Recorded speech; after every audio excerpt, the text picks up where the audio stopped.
Betulkah kita berada di akhir zaman? Jawabannya betul. Ya, para sahabat dulu ketika Rasulullah diutus Allah ke tengah-tengah mereka, mereka jahiliyah. Mereka disebut jahiliyah persis seperti apa yang kita alami hari ini. Yang pertama, inhirafuhum anit tauhid. Mereka menyimpang dari tauhid, mereka menyimpang dari Islam, mereka menyimpang dari akidah mereka. Sekarang pun umat Islam banyak yang mengalami itu. Kiamat tidak akan terjadi kata Rasulullah melainkan tanda-tandanya sudah muncul. Ada dua tanda kejadian hari kiamat. Yang pertama asyratus sughra, tanda kecil. Yang kedua asyratul kubra, tanda besar.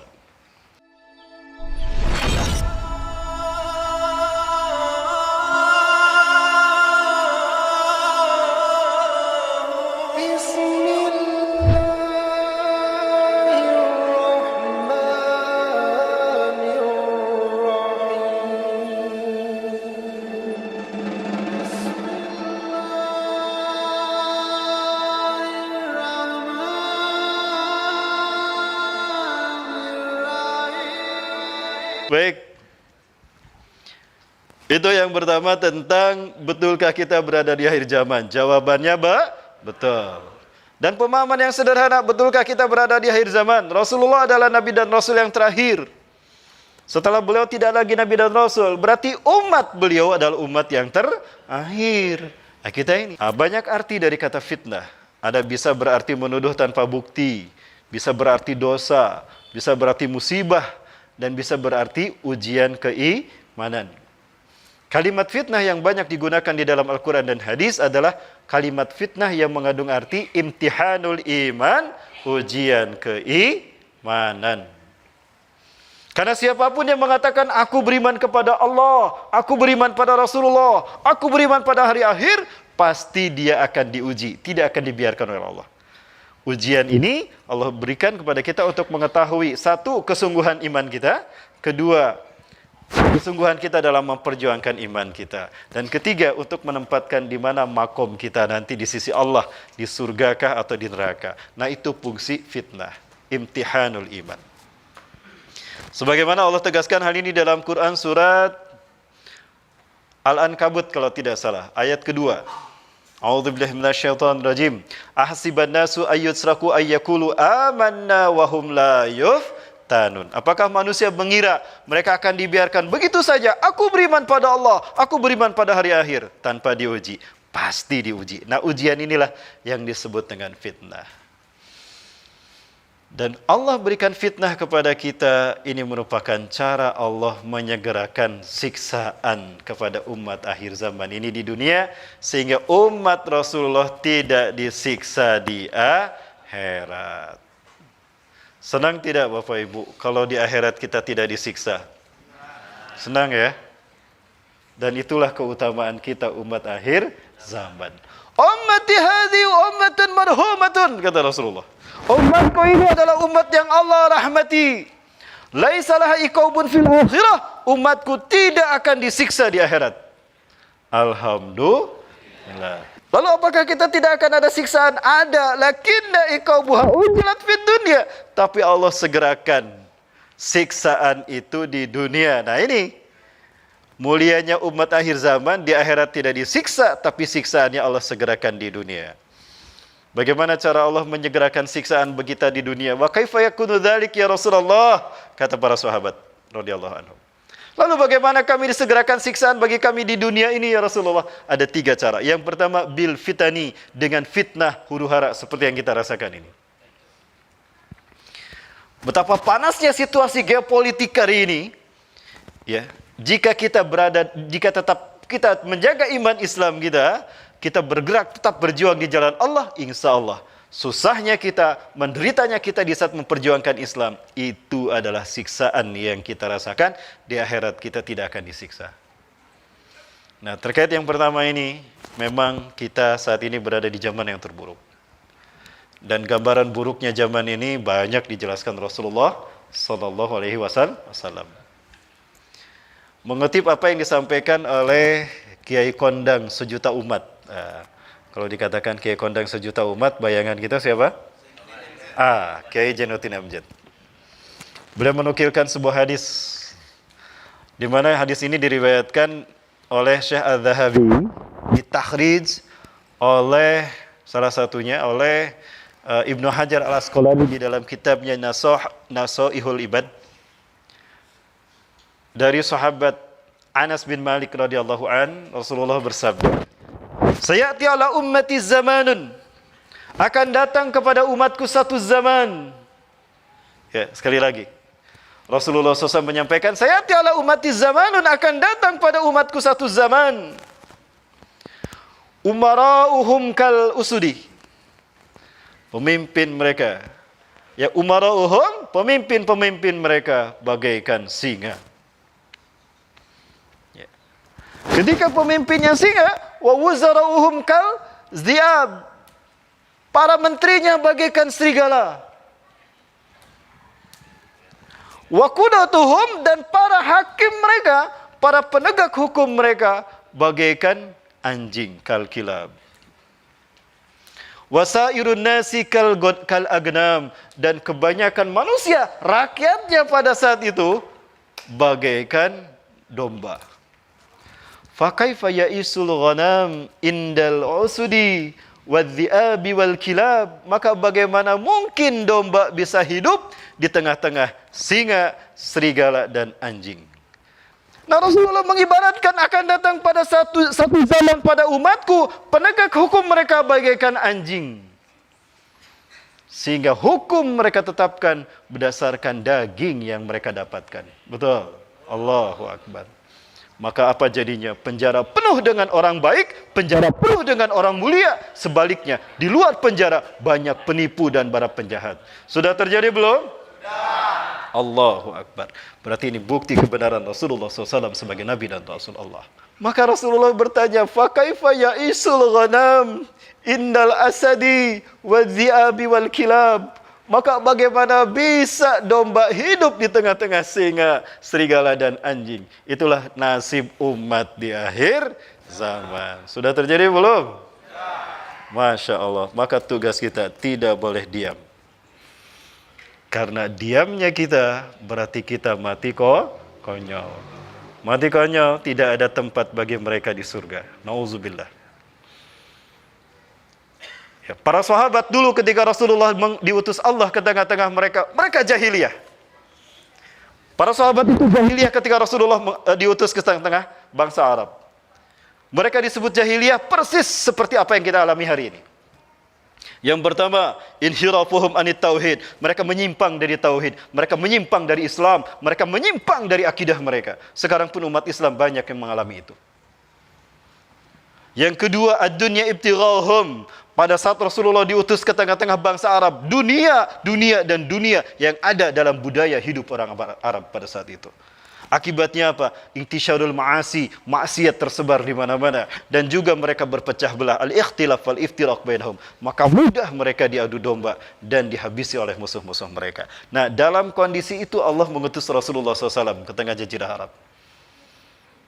Nah, maka apa yang dilakukan Rasulullah SAW? Tidak diam diri. Rasulullah berpikir, mendekatkan diri kepada Allah, memikirkan satu cara untuk merubah bangsa Arab yang jahiliyah. Dan apa yang terjadi? Dalam tempo 23 tahun dengan manajemen wahyu, Rasulullah berhasil merubah bangsa Arab yang jahiliyah menjadi khairu ummah. Hanya dalam tempo 23 tahun, bangsa Arab berubah dari jahiliyah menjadi khairu ummah.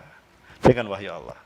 Bapak Ibu yang mati Allah Subhanahu wa taala, itulah gambaran akhir zaman, dan itulah yang disebut dengan huru hara akhir zaman. Ya, baik, apa perlu saya perlihatkan satu-satu Bapak Ibu?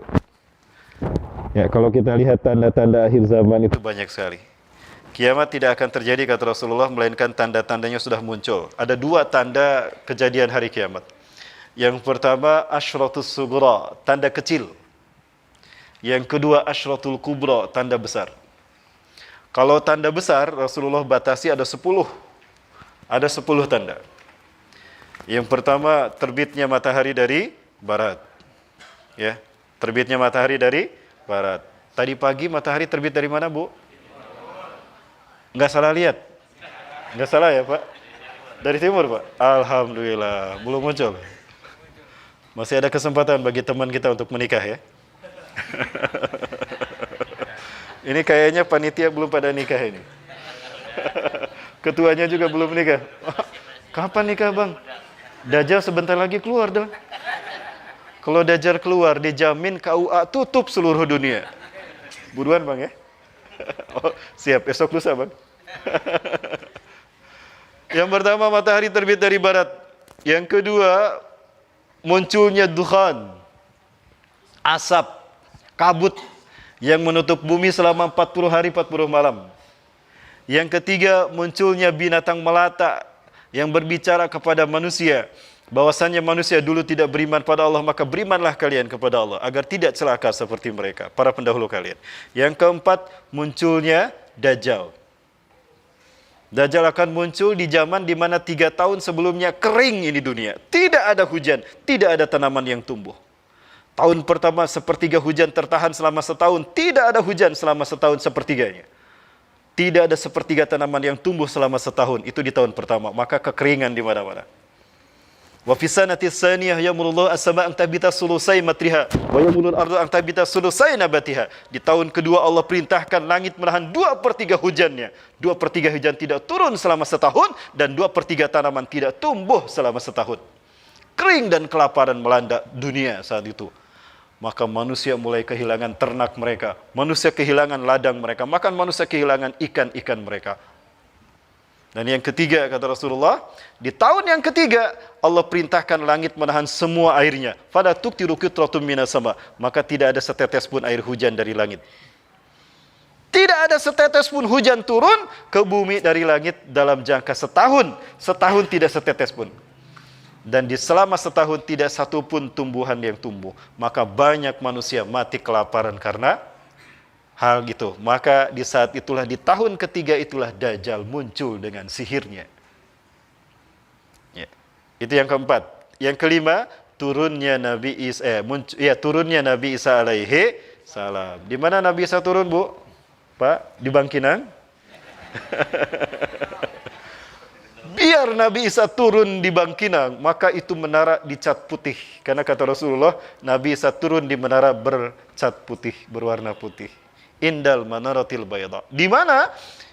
Di Damaskus Timur. Satu-satunya masjid yang bermenara putih di Damaskus Timur adalah di Aleppo, Masjid Umawi. Di masjid itulah Nabi Isa turun. Dan saat itu akan melaksanakan sholat subuh. Kaum muslimin akan sholat subuh berjamaah. Waqad uqimatis sholat, dan sholat sudah dikumandangkan qomatnya. Wa huwa yusawwu sufufakum, dan imam kalian meluruskan saf salat kalian. Maka turunlah Nabi Isa alaihi salam, fanazala Isa bin Maryam ala janahain malakain. Ya, di sisi menara putih. Ini gambaran menara putih. Ini nih. Nabi Isa nanti akan turun di sini. Ya, jadi ternyata bukan di Bangkinang, Pak ya. Akhi Bafindur ya, akhi. Tidak ada cahayanya ini. Bang Randy, baterai nggak ada. Ya, Nabi Isa akan turun di menara putih. Itu menara putihnya, Bapak Ibu. Ada di tas satu lagi, Pak. Ustaz. Ya, menara putih itu yang itu tuh. Nah, Nabi Isa turunnya di sini. Di sini nih. Di sini. Ini adalah di sini terdapatnya masjid bermenara putih. Nah, ini masjidnya dan ini menaranya. Nah, bisa akan turun di sini. Ketika itu kaum muslimin akan melaksanakan sholat subuh berjamaah dan imamnya meluruskan saf sholat kalian. Istawu sufufakum. Luruskan, rapatkan sholat kalian, saf sholat kalian. Fanazal Isa bin Maryam indal manaratil bayda ala janahain malakain. Memegang 2 sayap malaikat, turun Nabi SAW. Maka ketika Nabi SAW turun, faqala imamukum, maka berkatalah imam kalian, ta'al ya Nabi Allah, sholli lana, mari Nabi Allah, imami kami salat, silakan Nabi Allah. Apakah Nabi Isa jadi imam salat? Pada saat itu tidak, Nabi Isa menolak menjadi imam. Maka yang menjadi imam adalah Imam Mahdi. Apakah Imam Mahdi lebih mulia dari Nabi Isa? Tidak. Tapi setiap Nabi dan Rasul, jika hidup di zaman Rasulullah, wajib meninggalkan tugas kenabian mereka, beriman pada Rasulullah, dan menolong dakwah Rasulullah, menjadi makmumnya Rasulullah SAW. Karena Imam Mahdi yang memimpin pelaksanaan sunnah pada saat itu, maka Nabi Isa ittiba kepada sunnah Rasulullah, makmum di belakang Imam Mahdi. Bukan berarti Imam Mahdi lebih mulia, tapi para Nabi telah bersumpah di hadapan Allah akan ikut kepada Rasulullah sebagai umatnya. Quran, Surat Ali Imran ayat 81-82. Selesai salat subuh berjamaah, maka Nabi Isa AS mengatakan, iftahil bab, buka pintu masjid itu. Ayah, syukran Ustaz. Ketika sholat di masjid ini selesai, sholat subuh selesai dilaksanakan, maka pintu masjid ini dibuka. Ketika pintu masjid itu dibuka, maka tampaklah Dajjal dengan 70.000 pasukannya. Sayati Dajjal wa yattabi'una sabuna alaf al-yahud min wadi Isfahan ala jabhatil farash. Dajjal akan datang kepada kalian dan dia akan diikuti oleh 70.000 pasukannya dari lembah Isfahan menggunakan jubah Persia. Berarti pengikut Dajjal saat itu dari Iran datangnya. Mereka adalah bangsa Yahudi Iran. Ya. Bapak Ibu, kemudian begitu melihat Nabi Isa, Dajjal merinding dan mencair keringatnya bagaikan garam yang mencair. Andaikan Nabi Isa cuma melototin aja Dajjal, mati tuh Dajjal. Kencing di celana dia. Dilihatin aja gini, mati tuh Dajjal. Lau yatsruku lamata binafsih. Andaikan Isa bin Maryam membiarkan Dajjal sendirian dilihat begitu aja, mati sendiri tuh Dajjal. Saking dahsyatnya aroma Nabi Isa alaihi salam. Ya. Dan orang-orang kafir apabila mencium wanginya, harumnya keringat Nabi Isa, mati mereka. Ya, nggak jauh beda dengan saya, Bapak Ibu. Kalau Bapak Ibu mencium bau keringat saya, pingsan Bapak Ibu. Hampir.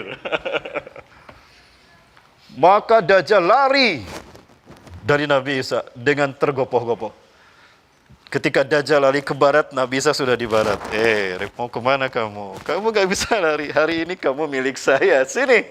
Lari lagi ke timur. Nabi Isa ada di timur. Sampai habis tenaga tuh Dajjal. Maka Dajjal terdampar di pintu Lud. Pintu Lud itu sekarang dikuasai Israel. Kalau Bapak Ibu ke Lud, Bapak Ibu akan melihat di kota Lud ini ada pangkalan militer Angkatan Udara Israel. Kenapa didirikan pangkalan udara di sana? Karena mereka yakin Nabi Isa akan turun untuk membunuh Dajjal. Jadi kalau Nabi Isa turun akan ditembak sama mereka. Begitu. Mereka yakin dengan hadis ini jauh lebih paham daripada kita umat Islam. Karena mereka lebih rajin untuk mengkajinya daripada kita. Betul? Tuh kan jujur. Sementara pengikut Dajjal mati ketika mencium Nabi Isa. Sebagian mereka lari tunggang langgang. Bersembunyi mereka di balik batu dan pohon berkata, ya Muslim, ya mu'min ta'al, fil wara'il yahud uktulhu. Di sini ada orang Yahudi di belakang saya, bunuh dia. Illa gorkod, kecuali pohon gorkod.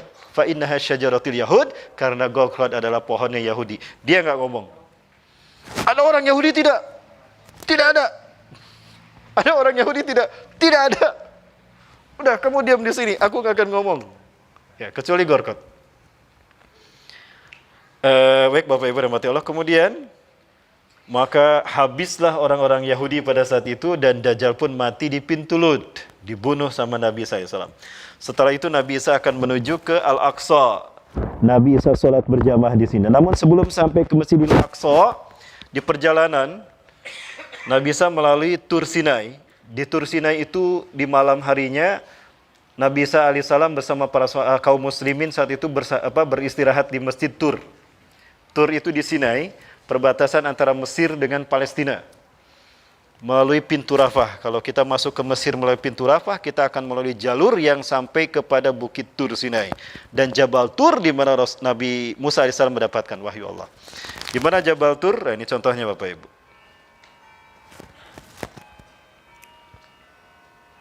Di Tur Sinai ini ada masjid besar. Nah, Allah lindungi mereka dengan datangnya malaikat-malaikat di bawah pimpinan malaikat Jibril. Pada malam itu turunlah Ya'juj dan Ma'juj. Tanda yang ketujuh, yang keenam. Tanda yang keenam ya. Turun Ya'juj Ma'juj. Dalam waktu yang sangat cepat mereka membantai semua manusia di muka bumi yang mereka temui. Maka yang tersisa adalah mereka yang tidak ditemui oleh Ya'juj Ma'juj. Selamat mereka. Maka kemudian Ya'juj Ma'juj berkata, semua penduduk bumi sudah kita habisi. Maka yang tersisa adalah mereka yang di langit. Dilemparkan itu tombak mereka ke langit. Maka tombak itu kembali dengan bercucuran darah, berlumuran darah. Maka kemudian Allah azab Ya'juj Ma'juj itu dengan turunnya hujan ulat. Ulat turun dari langit dalam jumlah besar, maka habislah Ya'juj Ma'juj dimakanin sama ulat. Ulat masuk ke punduk mereka, kata Rasulullah. Lalu masuk ke otak mereka, habis otak mereka dimakan. Mata mereka dimakan, jantung mereka dimakan, sehingga tinggal tulang belulang mereka. Maka subuh harinya, kaum muslimin di bawah pimpinan Nabi SAW keluar dan menyaksikan Ya'juj Ma'juj sudah mati. Habis daging mereka dimakan ulat. Maka pada saat itu, la yuftanuna abadan. Tidak ada lagi fitnah bagi umat Islam. Maka kemudian, umat Islam saat itu kembali ke mana? Kembali ke Palestina. Nah, di Palestina inilah mereka menancapkan panji tauhid, ya, kalimat la ilaha illallah Muhammad Rasulullah yang berwarna hitam, bendera berwarna hitam. Maka ya, di sini Bapak Ibu lihat. Ya, panji hitam itu disimpan. Nah, Rasulullah SAW menyatakan, apabila kalian melihat panji hitam dikibarkan di bumi Palestina, Al-Aqsa, maka pada saat itu kiamat lebih dekat kepada kalian ketimbang kepala dengan pundak kalian. Allahu Akbar. Baik Bapak Ibu rahmati Allah Subhanahu wa taala. Disinilah kemudian perkiraan saya Imam Mahdi meninggal dunia. Lalu dimakamkan di sekitar Masjidil Aqsa sini, di sebelah sini nih Bapak Ibu sekalian ada kuburan kaum muslimin. Di sana ada dua kuburan para sahabat, Ubadah bin Samit dan Abu Darda. Itu dimakamkan di sini. Kemungkinan Imam Mahdi dimakamkan di sana. Kalau di sini kemungkinan tidak di sini, berarti di Syam, Palestina, di Suriah. Ya, di wilayah sini. Nah, baik, kemudian Nabi Isa melaksanakan ibadah haji dan umrah ke Baitullah. Setelah itu menikah dengan gadis Arab. Ya, saya menduga jangan-jangan menikah dengan gadis Bangkinang. Tapi ternyata tidak, Bu. Menikah dengan gadis Arab dan punya 3 anak laki-laki. Setelah 3 anak laki-laki lahir, maka Nabi Isa kemudian meninggal dunia. Di usia kepala 40 tahun. Lebih, ya. Nah, kemudian Nabi SAW dimakamkan di samping kuburan Umar bin Khattab. Sehingga berbaris, berjejer, kuburan Rasulullah SAW, kuburan Rasulullah, Abu Bakar, Umar, dan Nabi Isa alaihissalam. Sekarang kalau Bapak Ibu ke Madinah, lihat di samping kuburan Umar ada seng, ada penghalang. Nah, itu udah ada kuburannya. Itu untuk Nabi Isa alaihissalam. Berdasarkan hadis sahih. Ya, kemudian sebelum Nabi Isa meninggal dunia, Imam Mahdi wafat duluan, maka yang diangkat menjadi pemimpin umat Islam saat itu adalah Al-Qahtani, pemimpin terakhir sebelum hari kiamat. Nabi Isa meninggal, maka disolatkan oleh kaum muslimin, dipimpin oleh Al-Qahtani, lalu dimakamkan di samping itu. Maka tidak lama kemudian muncullah angin iliyin yang mencabut nyawa orang beriman semuanya. Angin yang sangat lembut sepoi-sepoi berhembus dari bumi Hijaz antara Mekah dan Madinah. Angin ini berhembus dalam waktu singkat, umat Islam dicabut nyawanya dalam waktu yang sangat cepat. Angin itu sangat lembut dan sepoi-sepoi. Jadi hati-hati Bapak Ibu. Kalau ada angin lembut sepoi-sepoi jangan senang. Enak sekali ini angin. Seger. Mati dia. Padahal angin iliin. Betapapun imannya cuma sebesar biji sawi, Allah akan mencabut nyawanya. Maka yang tersisa di muka bumi adalah mereka yang buruk. Ya, laisa lahum imanun walau bimiski darratin. Mereka tidak punya iman walaupun sebesar biji sawi. Ilaihim tub'asu sa'ah, kepada merekalah kiamat diutus. Jadi yang akan menyaksikan hancurnya alam semesta dengan hari kiamat adalah orang yang tidak punya iman walau sebesar biji sawi. Itulah makhluk yang terburuk. Inna syiraran nasi fil alam alladzina ja'athumus sa'atu baktatan. Sesungguhnya seburuk-buruk manusia di muka bumi adalah mereka yang tidak punya iman walau sebesar biji sawi. La yajawizu imanuhum hanajirahum. Iman mereka tidak sampai ke hati. Ya. Lalu iman mereka di mana ya Rasulullah? Iman mereka jangankan ke hati, tenggorokan mereka pun tidak tersentuh oleh iman mereka. Lalu di mana iman mereka? Iman mereka ada di pangkat, iman mereka ada di jabatan, iman mereka ada di harta dunia. Itulah mereka yang akan menyaksikan hari kiamat. Nauzubillah summa nauzubillah. Sudah ada tidak orang-orang seperti itu? Berarti telah dekat ya orang-orang itu kemunculan hari kejadian hari kiamat dengan karena munculnya orang-orang seperti itu sudah ada di tengah-tengah. Bapak Ibu rahmati Allah, itulah gambaran akhir demi akhir dan peristiwa demi peristiwa besar di akhir zaman, atau kita mengenalnya dengan huru-hara akhir zaman. Bapak Ibu rahmati Allah, di antara huru-hara akhir zaman yang terbesar adalah pembantaian kepada umat Islam yang ada di Palestina. Palestina akan menjadi bumi hijrahnya umat manusia yang terbaik. Maka orang-orang kafir, orang-orang Yahudi, mereka tidak mau Palestina dimasuki oleh orang-orang terbaik. Maka dibantailah habis kaum muslimin Palestina di sana. Sebelum saya sampaikan kepada Ustadz Doni tentang Palestina, Bapak Ibu, ini saya sampaikan sedikit saja, sepotong tentang bagaimana gambaran penderitaan muslim Palestina sejak zaman dulu. Sampai hari ini, Bapak Ibu, inilah nasib mereka, dibantai oleh musuh-musuh Allah. Allahu Akbar. Allahu Akbar. Al-Quds bukan hanya antara bangsa Palestina dan bangsa Arab saja, tapi permasalahan bersama umat Islam dimanapun mereka berada, di belahan bumi utara, timur, selatan, dan juga barat. Al-Quds adalah kiblat pertama umat Islam, tempat dilahirkannya nabi-nabi pilihan, kota ketiga yang diberkahi dan dimuliakan Allah Subhanahu wa Ta'ala, serta dijadikan area jihad fi sabilillah.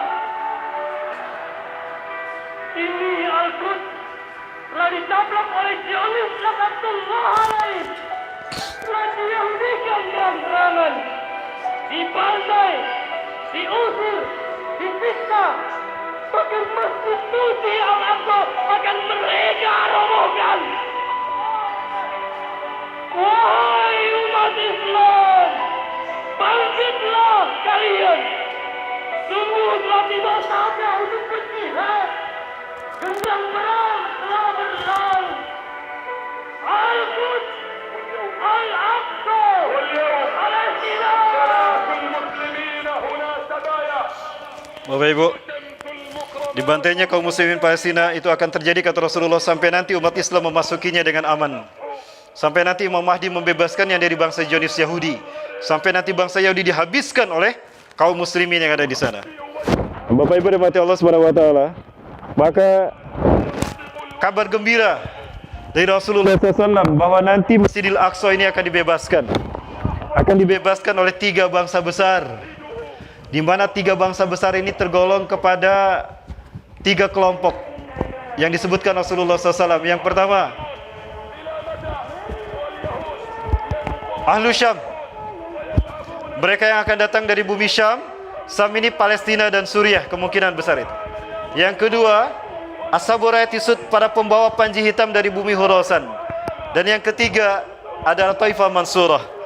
Siapakah Taifah Mansurah ini?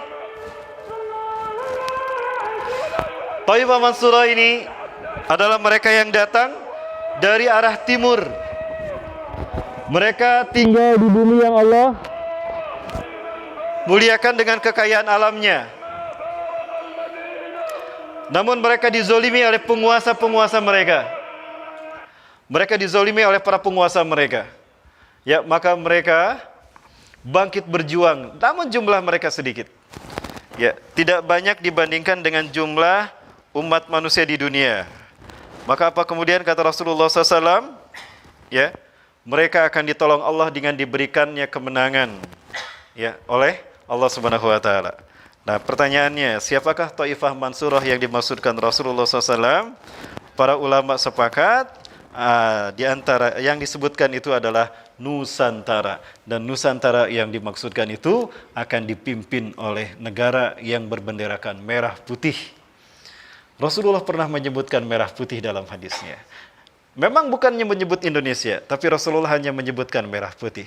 Namun orang-orang Palestina yakin, betapapun mereka dijajah hari ini, yang akan memerdekakan mereka suatu hari nanti adalah Muslim yang berbenderakan merah putih, dan itu Indonesia.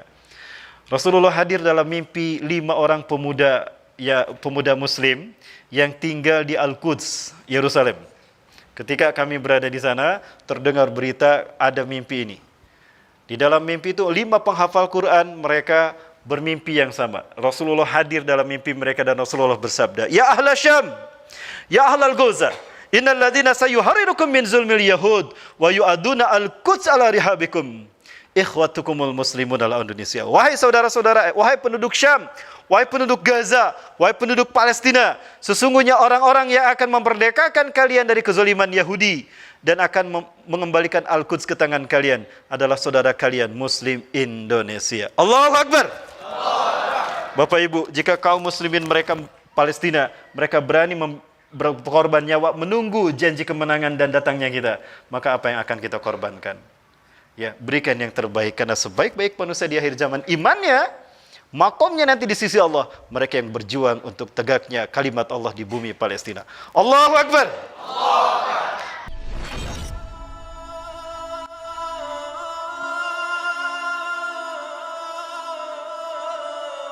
Bismillah.